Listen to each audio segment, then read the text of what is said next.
Hello everyone, welcome to my YouTube channel. बीच में मैंने बोला था कि कंटिन्यू करूंगी, लेकिन कुछ अर्जेंट्स वर्क आ गए थे तो मुझे स्टॉप करना पड़ा था। कंटिन्यू वीडियो नहीं आया, लेकिन अब मैं पूरी कोशिश करूंगी कि इस टाइम पे एग्ज़ाम आने वाले हैं और ज़रूरी नहीं है कि जब तुम्हारे फॉर्म आए और जब तुम्हारा पेपर आए तभी आप पढ़ो। आप पढ़ते रहो। एग्ज़ाम फॉर्म वैसे भी इस बार निकलेंगे ही निकलेंगे, जितने भी होंगे। सो वर्णमाला चल रहा था और वर्णमाला में आपने 100 तक क्वेश्चंस कर लिए थे। 101 मैंने बोला था कमेंट बॉक्स में बताना है। किसी क्वेश्चन में डाउट रहता है तो कमेंट करके बताइए। सेशन अच्छा लगता है तो अप्रिशिएट करिएगा, चैनल को सब्सक्राइब कीजिए और कमेंट बॉक्स में कमेंट कीजिए। सो जैसे कि 101 आपका क्वेश्चन है, निम्नलिखित व्यंजनों में कौन महाप्राण है। तो महाप्राण और अल्प प्राण आपको पता है, मैंने आपको पिछली क्लास में जो है बताया था बहुत अच्छे से। अल्प प्राण और महाप्राण फटाफट कमेंट कीजिएगा। तो यहाँ पर अल्प प्राण आपकी बात करते हैं तो पहला, तीसरा और पांचवा जो वर्ण होता है वो अल्प प्राण होता है। दूसरा और चौथा जो होता है प्रतीक वर्ग का वर्ण वो होता है महाप्राण। तो यहाँ पर व्यंजनों में कौन महाप्राण है? क तो अल्प प्राण है, ग भी आपका अल्प प्राण है। और इसके अलावा अगर मैं बात करूं फिर आंसर कौन सा होगा, वो हो जाएगा डी, क्योंकि जो ठ है वो एक महाप्राण है। ठीक है ना? तो इस चीज का ध्यान रखना है। बाकी ये तीनों के तीनों अल्प प्राण है। वर्ग के प्रथम, तृतीय और पंचम वर्ण क्या कहलाते हैं? अभी आपने पढ़ा है। तो 102 का करेक्ट आंसर क्या हो जाएगा? ऑप्शंस। वर्ग के पहले, तीसरे और पांचवें वर्ण, प्रत्येक वर्ग 5 वर्ग है ना? क च ट त प, इनके इनमें इनमें टोटल 5 वर्ण होते हैं। तो इनके जो प्रत्येक पहला, तीसरा और पांचवा वर्ण है वो अल्प प्राण में आते हैं, और महाप्राण आपको पता है दूसरा और चौथा आता है। ठीक है। और यहीं पर अगर घोष और अघोष की बात करें तो जो पहला और दूसरा वर्ग, प्रत्येक वर्ग का पहला और दूसरा वर्ण होता है वो अघोष होता है। तीसरा, चौथा, पांचवा क्या होता है? सघोष होता है। तो इन चीजों का ध्यान रखना है। अल्प प्राण में आपका अंतस्थ व्यंजन आते हैं, यर, अल, व, और ऊष्म व्यंजन किस में आते हैं? महाप्राण में आते हैं। इन चीजों का आपने ध्यान रखना है। नेक्स्ट क्वेश्चन है कि सभी महाप्राण वर्णों वाला समूह कौन सा, जिसमें सभी के सभी क्या है? महाप्राण। तो महाप्राण में क एक ख आता है, घ आता है, छ आता है, झ आता है, ट आता है, और ढ आता है, थ आता है, ध आता है, फ आता है और भ आता है। अब बताओ साथ में जो उसमें व्यंजन आते हैं श, श, ह। तो इसका करेक्ट आंसर हो जाएगा 103 का ऑप्शन ए। क्या हो जाएगा? ऑप्शन ए आएगा। नेक्स्ट यहाँ पर अगर मैं बात करूं वर्ण के पहले और द्वितीय व्यंजन क्या कहलाते हैं, फटाफट आंसर दीजिएगा। 104 अघोष कहलाते हैं, है ना? पहले और दूसरे। तीसरे, चौथे, पांचवे आपके सघोष कहलाते हैं, इन्हीं को घोष भी बोला जाता है। अघोष में एक दो चीजें, जैसे कि स, श, ह, उसमें व्यंजन के 3 आते हैं, श, स, तीनों श आते हैं। बाकी जो ह और जितने भी स्वर है और अंतस्थ व्यंजन है, ठीक है, सारे के सारे स्वर, सारे और अंतस्थ व्यंजन, और जो ह उसमें व्यंजन का जो ह है वो किस में आता है आप लोगों का? सघोष में आते हैं, यानी कि घोष में आते हैं। नेक्स्ट आप लोगों का यहाँ पर क्वेश्चन है, कौन सी ध्वनि महाप्राण नहीं है?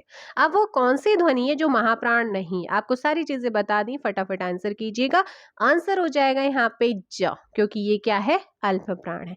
अनुनासिक व्यंजन कौन से होते? अनुनासिक। आप बताओ, निम्ननासिक और अनुनासिक, बताइए। अनुनासिक, अनुनासिक आपका यहाँ पर 106 का आंसर हो जाएगा डी, वर्ग के पंचम। वर्ग के पांचों जो आपके क्या होते हैं, एक आपका ड, य, ण, न और म, ये आपके पंचमाक्षर होते हैं। वर्ण के पंचम वर्ण आपके अनुनासिक होते हैं, ऑप्शन डी। नेक्स्ट क्वेश्चन की हम बात करते हैं 107, निम्नलिखित में से कौन सा कथन अशुद्ध है? तो कौन सा कथन है जो अशुद्ध है? 107 ऑप्शन सी, 2 महाप्राण व्यंजनों का उच्चारण एक साथ हो सकता है। ऑप्शन यहाँ पे जो बी है वो रॉन्ग है, या इसलिए यहाँ पर क्या हो जाएगा आपका बी। 107 का बी करेक्ट आंसर होगा। नेक्स्ट आप लोगों का, निम्न में से व्यंजनों का कौन सा क्रम सही है? निम्न में से व्यंजनों का कौन सा क्रम सही है? तो कौन सा क्रम है जो सही है? क वर्ग, च वर्ग, ट वर्ग, त वर्ग, क, च, ट, त, प। ऑप्शन हो जाएगा ए। इनमें से कौन सा व्यंजन अल्प प्राण है? अब बताइए कौन सा व्यंजन अल्प प्राण है? Option C. नेक्स्ट क्वेश्चन आप लोगों का, निम्न में से नासिक्य व्यंजन कौन सा है? निम्न में से नासिक्य व्यंजन कौन सा है? ऑप्शन हो जाएगा बी। निम्न में से कौन सा एक अल्प प्राण ध्वनि है? अल्प प्राण ध्वनि कौन सी है? 111 का आंसर दीजिएगा। क अल्प प्राण। हिंदी वर्णमाला में संयुक्ताक्षर कौन से हैं? तो संयुक्त मैंने लास्ट क्लास में पढ़े थे, अगर लास्ट क्लास नहीं देखी है तो देख लीजिएगा। छत्रज्ञ स। ऑप्शन हो जाएगा यहाँ पे भी। सारी चीजें इनके बारे में बताई है। श्र एक संयुक्त व्यंजन है, इसमें किन दो वर्णों को सम्मिलित किया? ये सारी चीजें आपको मैं पहले बता चुकी हूँ। तो 113 का आंसर हो जाएगा यहाँ पे सी। निम्न में से कौन से वर्ण घोष व्यंजन में होते हैं? वर्ग के प्रथम, वर्ग के पंचम, तृतीय, चतुर्थ, पंचम वर्ग, य, र, ल, व, स, स। तो यहाँ पर जो आंसर होगा वो हो जाएगा सी। घोष व्यंजन में तीसरा, चौथा और पांचवा, और साथ में ये अंतस्थ व्यंजन य, र, ल, व, साथ में उस व्यंजन का ह, और जितने भी आपके स्वर होते हैं वो सारे के सारे स्वघोष होते हैं। निम्नलिखित व्यंजनों में से कौन सा संयुक्त व्यंजन नहीं है? कौन सा संयुक्त व्यंजन नहीं है बताइएगा। 115 का आंसर दीजिएगा। Option B. Option B. Next है 116। श वर्ण किसके योग से बना है? सारी चीजें आपको कराई हैं। संयुक्त व्यंजन है आप लोगों का, और सही आंसर हो जाएगा इसका ऑप्शन ए। संयुक्त व्यंजन ज्ञ बनता है किस किस से? सारी चीजें बताई हैं, फटाफट आंसर दीजिएगा, और इसका सही आंसर हो जाएगा ऑप्शन बी। नेक्स्ट, जिन शब्दों के अंत में ओ आता है उन्हें क्या कहते हैं? जिन शब्दों के अंत में क्या आता है? ओ आता है, उन्हें क्या कहते हैं? ओकारांत। क्या कहते हैं? ओकारांत कहते हैं। नेक्स्ट, आपका निम्न में से संयुक्त व्यंजन कौन सा है?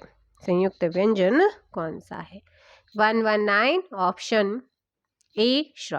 कौन से वर्णों का उच्चारण स्वर और व्यंजन के बीच होता है? कौन से वर्णों का उच्चारण स्वर और व्यंजन के बीच होता है? ऑप्शन सी अंतस्थ हो जाएगा यहाँ पे। Option C. आगे है हिंदी वर्णमाला में ऊष्म व्यंजन कौन से हैं?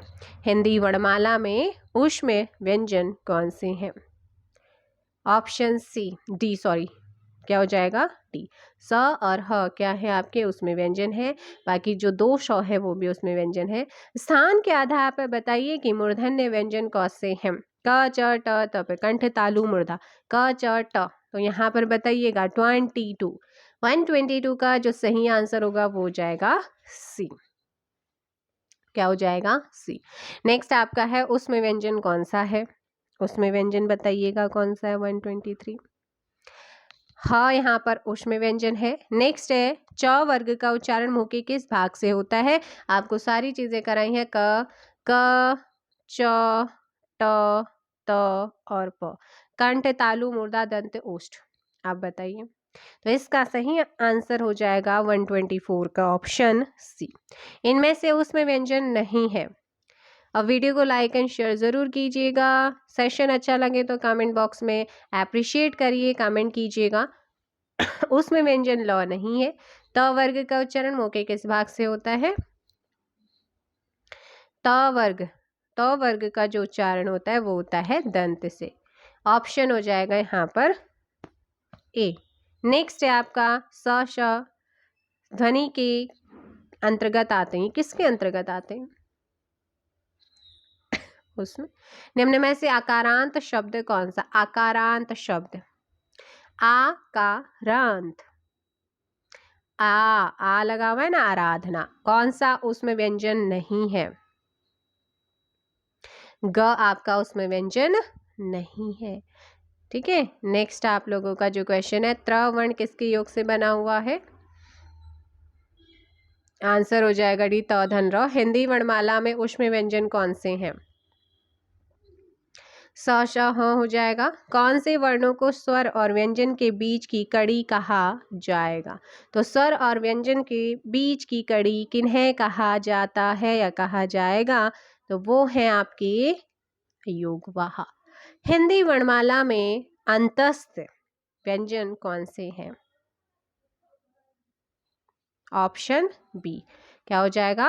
Option B. नेक्स्ट है आप लोगों का क्वेश्चन की 134। इनमें से संयुक्त व्यंजन कौन सा है? ऑप्शन हो जाएगा बी। आगे है इनमें से कौन सा वर्ण स्पर्श व्यंजन नहीं है? तो य आपका स्पर्श व्यंजन नहीं है। जो 5 वर्ग है, पांचों के पांचों वर्ग आपके स्पर्श व्यंजन होते हैं। य अंतस्थ व्यंजन है। हिंदी शब्दकोश में ज्ञ किस वर्ण के बाद आता है? जौ के बाद आता है। आगे है आप लोगों का, और जैसे छ है तो ये क के बाद आएगा, त्र आएगा तो त के बाद आएगा। अर्ध स्वर कौन से हैं?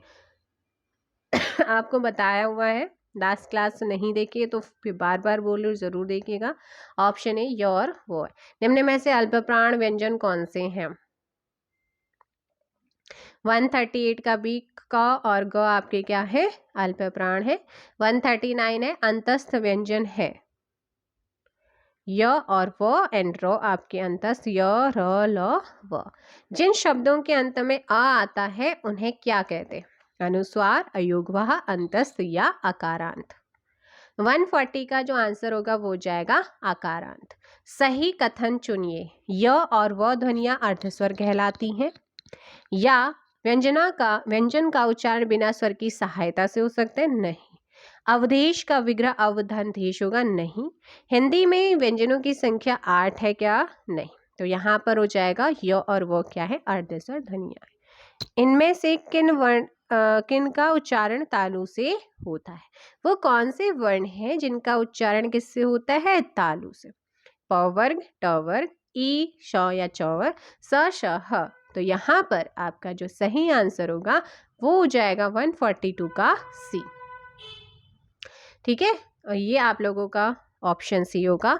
नेक्स्ट है, निम्न में से अर्धस्वर कहलाता है? य, म, र, ल। तो कौन एक अर्धस्वर है? अभी आपने पढ़ा है, और आंसर हो जाएगा टी।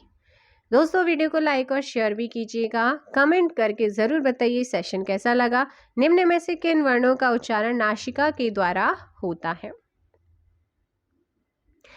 जो वर्ग के पंचमा अक्षर होते हैं ना, तो ये नासिक के कहलाते हैं, इसलिए इनको ध्यान रखना है। नेक्स्ट आप लोगों का है, इनमें से कौन सी ध्वनि अंतस्थ नहीं है? तो अंतस्थ में य, र, ल, व होता है। ब आपका अंतस्थ नहीं है ना। प, फ, ब, भ, म, तो ये ओष्ठ से बोले जाते हैं। निम्नलिखित में से कौन सा वर्ण उच्चारण की दृष्टि से दंतव्य नहीं है? सो 146 का आंसर हो जाएगा डी। क्या हो जाएगा? डी। नेक्स्ट आपका, इनमें से अंतस्थ वर्ण कौन सा है?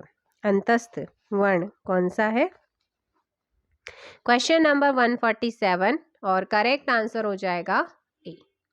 क्या हो जाएगा? व। अंतस्थ वर्ण है व। आगे मूर्धा जो है, मूर्धन या मृदा किस वर्ण का उच्चारण स्थान है?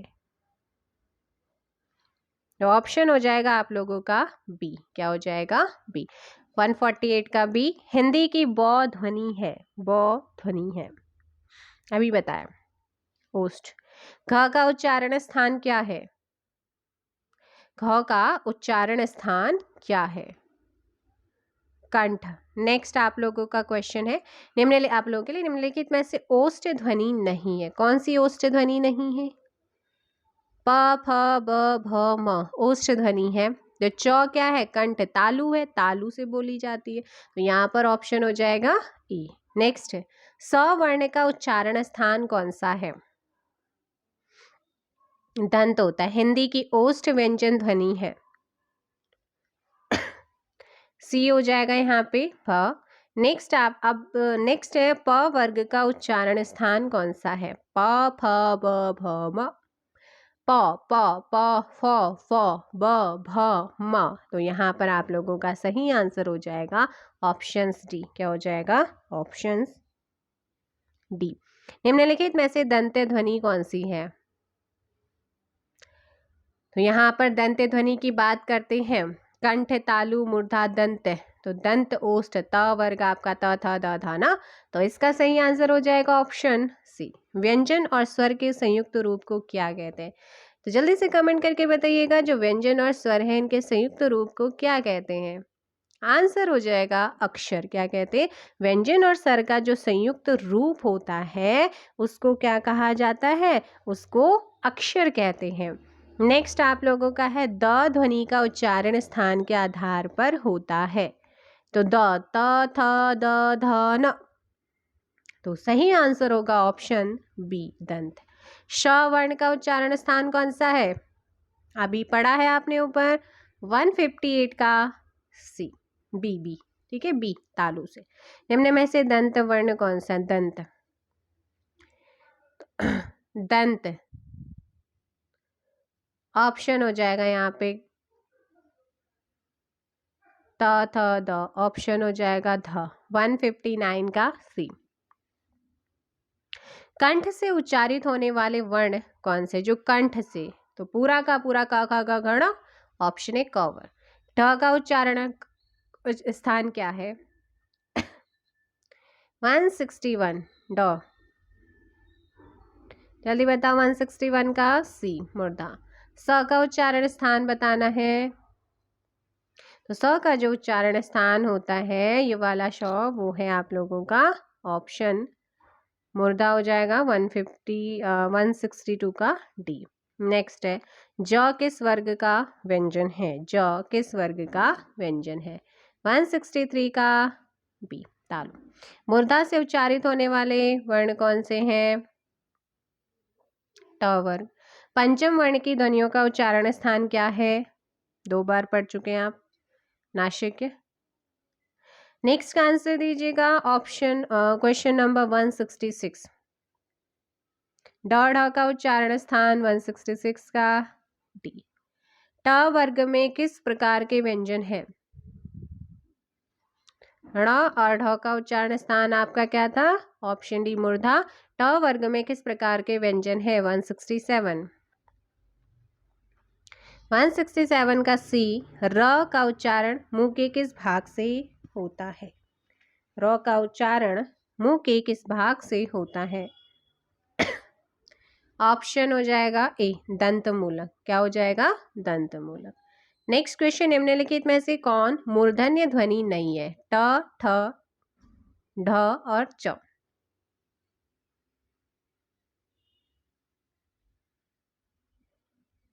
तो यहाँ पर जो सही आंसर होगा वो हो जाएगा डी।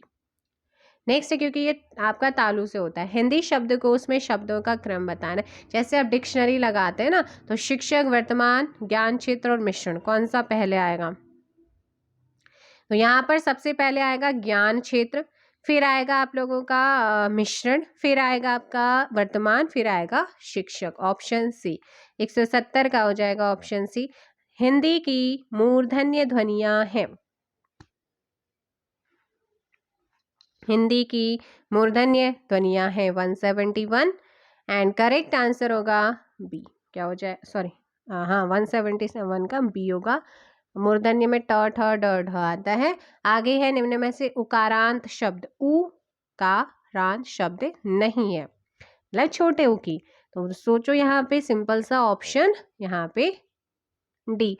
ई और ई वर्ण का उच्चारण स्थान आपको मैंने पहली क्लास में सारी चीजें अच्छे से बता रखी हैं। 173 का ऑप्शन ए तालु होगा। नेक्स्ट क्वेश्चन है 174, हिंदी शब्दकोश में शब्दों का क्रम बताओ। बताइएगा 174 आंसर होगा, यहाँ पे देखिएगा सबसे पहले आएगा इमली, फिर आएगा कमलेश, फिर आएगा क्षत्रिय, फिर आएगा विजय, ऑप्शन सी। नेक्स्ट है ण का उच्चारण स्थान आपने बताना है। 175 मूर्धन्य हो जाएगा। निम्न में से एकारांत, एकारांत शब्द कौन सा है? तो 176 डी। क्या हो जाएगा? डी। नेक्स्ट आप लोगों का है हिंदी की शौध्वनि है।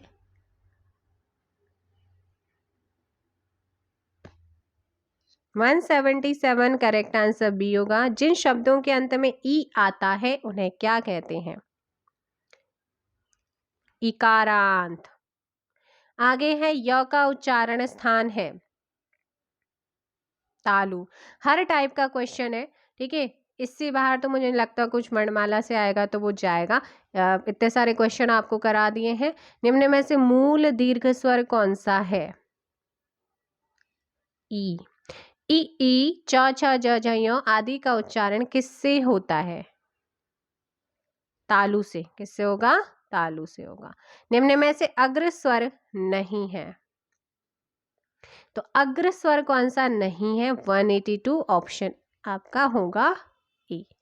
क वर्ग ध्वनिया किस वर्ग में आती है? आपको सारी चीजें मैंने करा रखी हैं, पहली क्लास जरूर देख लीजिएगा। 183 का ऑप्शन डी कंठ हो जाएगा। निम्न में से लुंठित व्यंजन भी बताए हैं। र आपका क्या है? लुंठित व्यंजन है। ल ध्वनि का उच्चारण क्या है? ऑप्शन बी वर्तश। निम्न में से पश्च स्वर है, पश्च स्वर। ऑप्शन बी क्या हो जाएगा? बी। च छ ज झ य का उच्चारण होता है किससे? तालु से। निम्न में से पार्श्विक वर्ण क्या है? वह भी आपको बता रखा है। पार्श्विक वर्ण की अगर बात करते हैं तो वो है ल। निम्न में से हिंदी की कंठ ध्वनि कौन सी है? हिंदी की कंठ ध्वनि कौन सी है? Option D. हाँ। निम्न में से संयुक्त स्वर है, संयुक्त स्वर कौन सा है? तो यहाँ पर जो संयुक्त स्वर की बात कर रहा है, जो दो स्वरों से मिलकर बना होता है, 190 का ऑप्शन हो जाएगा बी। आपको कराया है ना स्वरों का संयुक्त रूप भी सारा, 190 का भी। निम्नलिखित में से कंठ ध्वनियां कौन सी हैं? निम्नलिखित में से कंठ ध्वनियां कौन सी हैं? ऑप्शन हो जाएगा अ और आ कंठ ध्वनियां हैं। निम्न में से अर्ध स्वर कौन से? अर्ध स्वर 192 ऑप्शन डी अंतस्थ। निम्न में से कंठ वर्ण कौन सा है? कंठ वर्ण की बात हो रही है, ऑप्शन हो जाएगा यहाँ पे आ, ह और अंग। ये आपके क्या है? कंठ है, 193 का बी। नेक्स्ट, निम्न में से आवृत मुखी स्वर, आवृत मुखी भी बता रखे हैं, है ना? आवृत मुखी भी मैंने आपको बता रखे हैं, तो जल्दी से कमेंट कीजिएगा। 194 ऑप्शन सी। ग का उच्चारण स्थान कौन सा है? ग का जो उच्चारण स्थान है वो है बी। निम्न में से वर्तस्य वर्ग का वर्ण कौन सा है? र। कौन सा है? र। हिंदी की अग्र अवृताकार स्वर ध्वनि है, हिंदी की अग्र अवृताकार स्वर ध्वनि है, 197 का बी। मुख की मूर्धा से उच्चारित होने वाले वर्ण कौन से हैं? मुख की मूर्धा से उच्चारित होने वाले वर्ण कौन से हैं? ट वर्ग। स्वर ध्वनि के प्रकार, स्वर ध्वनि के प्रकार, तो स्वर ध्वनि के दीर्घ, ह्रस्व, पश्च ये तीनों ही होते हैं, इसीलिए ऑप्शन डी। आगे है हिंदी भाषा में ह्रस्व स्वरों की संख्या कितनी है? ह्रस्व स्वरों की संख्या आपको मैंने कराई है, स्वर स्टार्टिंग में स्वर आपके बहुत अच्छे से बताए हैं। ऑप्शन हो जाएगा सी 4। जिनकी ध्वनि केवल मुख से निकलती है वे हैं, तो जिनकी ध्वनि केवल मुख से निकलती है वो हैं आप लोगों के डी, निरनुनासिक स्वर। हिंदी शब्दकोश में शब्दों का क्रम बताओ। 202 का यहाँ पर जो करेक्ट आंसर होगा वो हो जाएगा क्या? Option C. नेक्स्ट है अय के उच्चारण स्थान का नाम क्या है? 203 ऑप्शन डी कंठ तालु। क्या है? कंठ और तालु, क्योंकि ये संयुक्त स्वर है। भाषा की सबसे छोटी इकाई कौन सी होती है? भाषा की सबसे छोटी इकाई होती है कंठ तालव्य। कौन सा है? ए और आई। भाषा की सबसे छोटी सार्थक इकाई कौन सी होती है? शब्द।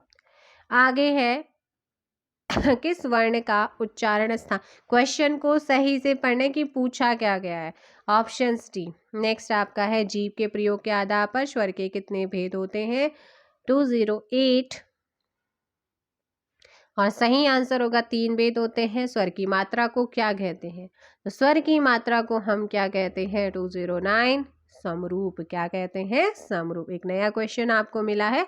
हिंदी भाषा में स्पर्श व्यंजन कितने हैं? आपको स्टार्टिंग में सारी चीजें बता रखी हैं। स्पर्श व्यंजन आपके 25 है, जो 5 वर्गों के 25 होते हैं, प्रत्येक में 5-5 है, तो टोटल 5 है। 5 का मल्टीप्लाई करो, 25 स्वर किसका भेद है? तो स्वर किसका वो भेद होता है? स्वर वर्ण का भेद होता है, ऑप्शन सी। प्राण तत्व के आधार पर वर्णों को कितने भागों में वर्णों को कितने भागों में बांटा गया है? 2 भागों में बांटा गया है। नेक्स्ट है, निम्नलिखित में से कौन से शब्द में अनुनासिकता है? संभव, किसमें है? संभव। अनुनासिक, ठीक है, अनुनासिक, इसे चंद्र बिंदु भी कहते हैं। और तद्भव शब्दों के साथ इसका प्रयोग, जैसे अनुनासिक में जैसे मुंह से अधिक है, नाक से बहुत कम हवा सांस मतलब सांस निकलती है, और ये आपको पता होना चाहिए। नेक्स्ट है, हिंदी वर्णमाला में अंतस्थ व्यंजन की संख्या कितनी है? हिंदी वर्णमाला में अंतस्थ एवं व्यंजनों की संख्या की अगर बात करते हैं, अंतस्थ 4, उसमें 4 टोटल हो गए आप लोगों के 214 का जो करेक्ट आंसर होगा बी। नेक्स्ट है, ओ औ का उच्चारण स्थान संयुक्त स्वर है ये भी, ऑप्शन बी कंठोष्ठ। एक से अधिक वर्णों के मेल को क्या कहते हैं? पहली वीडियो को जरूर देखिएगा वर्णमाला की, 216 का ऑप्शन हो जाएगा अक्षर। एक से अधिक वर्णों के मेल को अक्षर कहते हैं। आगे है, दिए गई विकल्पों में से कौन सा विकल्प व्रतमुखी स्वर का उदाहरण है? तो ये जो है वो है ऊ। क्या है? हिंदी वर्णमाला के कुल व्यंजनों से संयुक्त व्यंजन बाहर कर दिए जाए तो कितने व्यंजन शेष रहेंगे? बताइए। 35। कितने रहेंगे? 35। नेक्स्ट आप लोगों का क्वेश्चन है कि निम्नलिखित में से कौन सा स्वर जो है वो व्रतमुखी है? तो वो है आप लोगों का ऑप्शन बी। नेक्स्ट है, भाषा की सार्थक लघुत्तम इकाई किसे माना जाता है? शब्द। भाषा विज्ञान की दृष्टि से ऊ किस प्रकार का स्वर है? ऑप्शन हो जाएगा डी, पश्च स्वर है 221 का, यहाँ पे होगा डी। लिपि चिन्हों के क्रमबद्ध समूह को क्या कहते हैं? लिपि चिन्हों के क्रमबद्ध समूह को क्या कहते हैं? तो 22 का आंसर हो जाएगा यहाँ पे डी, वर्णमाला। मध्य स्वर कहते हैं, मध्य स्वर किसे कहते हैं? तो 223 का ऑप्शन हो जाएगा डी। हिंदी शब्दकोश में शब्दों का क्रम बताना है। 224 का आंसर दीजिएगा। तो 224 का जो सही आंसर होगा वो जाएगा डी। आगे है, जिसका उच्चारण स्वतंत्रता से होता है और जो व्यंजन के उच्चारण में सहायक होते हैं उन्हें क्या कहते हैं? तो उन्हें कहते हैं स्वर। अच्छा, ये तो चलिए आपके क्वेश्चन हो गए हैं कंप्लीट। अब मैं यहाँ पर कुछ और चीज़ें बता देती हूँ, जैसे कि उत्क्षिप्त या द्विगुण व्यंजन बोला जाता है, यानी कि किसे कहते हैं? जिन वर्णों के उच्चारण के समय जो जीभ होती है पहले ऊपर उठकर मूर्धा को स्पर्श करती है और फिर तेजी से नीचे गिरती है और वायु तेजी से बाहर निकलती है, उसे हम क्या बोलते हैं? उत्क्षिप्त व्यंजन या द्विगुण व्यंजन। जैसे कि आपका ये, ठीक है, ड आपके क्या है? उत्क्षिप्त व्यंजन की कैटेगरी में आते हैं। तो भाई ये आप लोगों के जो है वर्णमाला कंप्लीट हो गई है। और अर्धस्वर आपको पता है, अर्धस्वर की बात करते हैं तो य और व्य व्यंजनों की स्थिति में आपके होते हैं। स्वर में आपका ई और ऊ आपके अर्धस्वर होते हैं। लुंठित या प्रकंपित व्यंजनों की बात करते हैं तो वो आपका र आपका लुंठित व्यंजन या प्रकंपित व्यंजन बोला जाता है। पार्श्विक व्यंजन आपको पता है, मतलब जिन व्यंजन वर्णों के उच्चारण में हवा जीभ के पार्श्व यानी कि बगल से क्या होती है? निकल जाए, उसे पार्श्वी कहते हैं। और ऐसा व्यंजन है आप लोगों का ल। तो भाई ये आप लोगों के हो गए हैं पूरी वर्णमाला, जितने भी क्वेश्चंस यहाँ पे थे वो आपकी कंप्लीट। मिलेंगे एक नेक्स्ट वीडियो में। वीडियो को लाइक और शेयर कीजिएगा। किसी क्वेश्चन में डाउट रहता है तो क्वेश्चन नंबर डाल करके आप मुझे बता सकते हैं। और अप्रिशिएट कीजिए, चैनल को सब्सक्राइब कीजिए। Thank you so much.